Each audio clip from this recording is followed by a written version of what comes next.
geçmemek gerekiyor. Aslında yüzyıllar önce para niyetine insanlar tuz kullanılmış alışverişlerinde.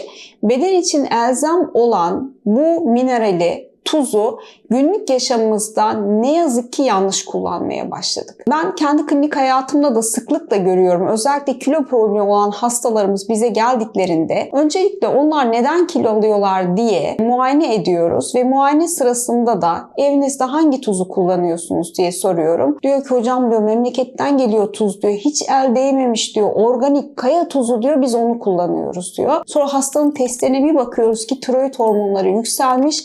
Hasta hipotiroid doğru gidiyor ve kilo almasının nedenlerinden biri de o memleketten gelen sağlıklı tuzu yemeye çalışırken tiroid fonksiyon bozukluğu yaşaması nedeniyle de aslında kilo artışı yaşayabiliyor. Şimdi diyeceksiniz ki bu tuzla tiroid arasında ne ilişki var? Şöyle bir ilişki var. Şimdi tuz bedenimiz için bu kadar önemliyken ikinci önemli bir madde var ki iyot. İyot tiroid bezlerin çalışması için gerekli olan mikroelement aslında. Şimdi tiroid bezlerimiz boynumuzun önünde 2 tane ceviz gibi organımız ve buradan vücudumuzun orkestra şefi tiroid hormonlarımız sentezleniyor. Ve tiroid hormonlarının da aslında yapı taşlarından bir tanesi iyot. Bu iyodu bizim vücudumuz üretmiyor. Dışarıdan aldığımız yiyeceklerle bu aslında bizim vücudumuza giriyor. Ve dışarıdan aldığımız yiyeceklerde her ne kadar çilekte, domateste, böyle yerden çıkan bitkilerde iyot olsa da bu günlük almamız gereken iyot için yeterli olmuyor. Bu nedenle Sağlık Bakanlığımız 1980'li yıllardan sonra tuzları iyotladı. Yani iyot tuzun içerisine sonradan eklenen bir mikroelement. Tuzun kimyasal yapısında yok iyot. Bu sonradan eklendiği için, iyot vücuda girdiği için ülkemizde tiroid hastalıkları, çocuklarda guatr görülmesi, büyüme gelişme geriliği olmaları da aslında oldukça azaldı. Ancak son 10 yıldır bu sağlıklı beslenme adına biz ne yapıyoruz? Artık hani iyotlu tuzlar yerine marketten tuz almak yerine memleketlerden gelen tuzları kullanmaya başlıyoruz. Bunlar doğal ve saf haliyle geldiği için içerisinde iyot mikroelementi olmadığı için ve sürekli evlerde bu tuzlar kullanıldığı için tiroid bezlerimiz az çalışmaya eğilimli oluyor. Bu sefer de TSH dediğimiz beyinden salgılanan tiroid hormon stimulating hormon yükselmeye başlıyor ve bu da metabolizmalarımızı yavaşlatıyor ve kilo artışına neden oluyor. Sadece kilo artışı mı? Bu görünen bir tarafı. Öbür taraftan özellikle gebeler, emziren anneler, iyot sütle birlikte anne karnından bebeğe geçtiği için bebeğin de aslında büyüme gelişmesi için çok önemli bir mineral. O nedenle evinizde herhangi bir sağlık probleminiz yoksa, doktorunuz size iyotsuz tuz kullanmanızı önermiyorsa mutlaka iyotlu tuz kullanmanızı tavsiye ederiz. Çünkü iyot bizim yiyeceklerle vücudumuza alamayacağımız kadar çevremizdeki yiyeceklerde düşük miktarda bulunuyor. Hani tuzun içerisine iyotlu bir tuz aldığınızda günlük almanız gereken aslında iyodu o tuzu yemeklerinizde kullanarak vücudunuza alabiliyorsunuz. Geçenlerde bir hastamız geldi. Gayet sağlıklı görünüyor. Kendine çok dikkat ediyor. Sağlık problemi de yok. Sadece check-up için geldi. Muayenesini ettik. Ondan sonra kan testlerini istedik. Bir baktık tiroid hormonları yükselmeye başlamış. TSH'ı 4,5 olmuş. Herhangi bir antikor yüksekliği yok. Tiroid ultrasonları gayet normal. Dedim ki hangi tuzu kullanıyorsunuz? Cevabı şu oldu. Hocam bizim memleketten bize organik tuz geliyor. Gerçekten muhteşem bir tuz. Ben bu tuzu kullanıyorum ve böyle hayatımıza devam ediyoruz. Tuzumuza bile hocam çok dikkat ediyoruz. Kesinlikle marketlerden tuz almıyoruz dedi. Ancak dedim ki bakın tiroid hormonunuz yükselmeye başlamış. Marketlerden aldığınız tuzların içerisinde iyot var.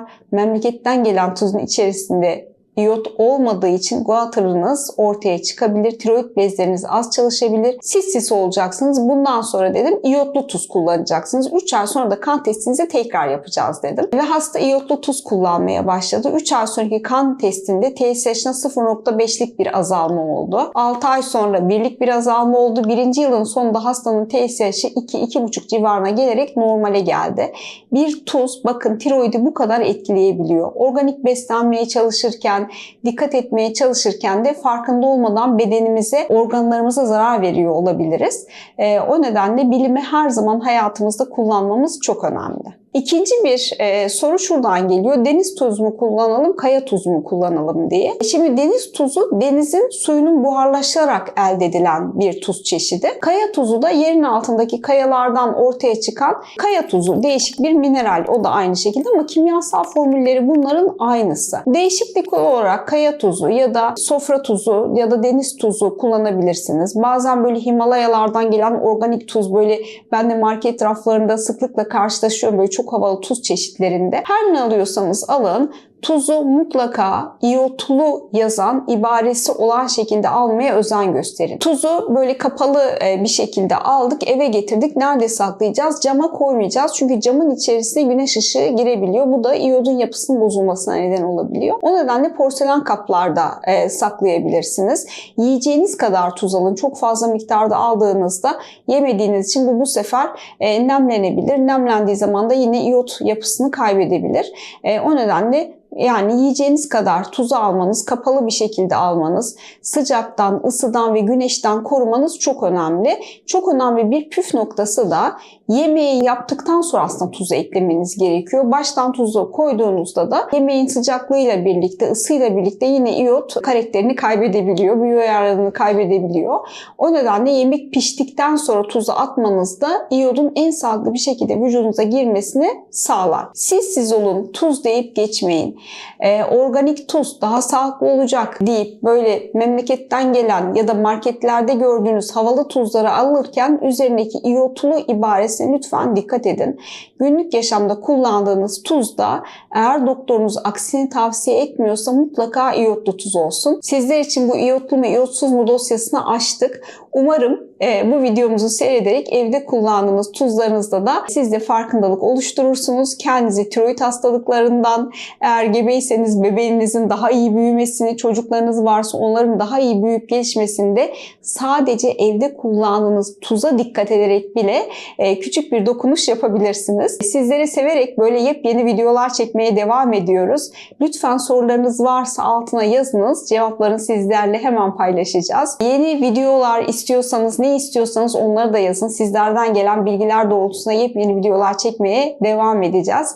Yavaş yavaş videomuzun sonuna gelirken YouTube'umuza abone olmayı ve bizlere yorum yapmayı lütfen ihmal etmeyiniz. Hoşça kalınız.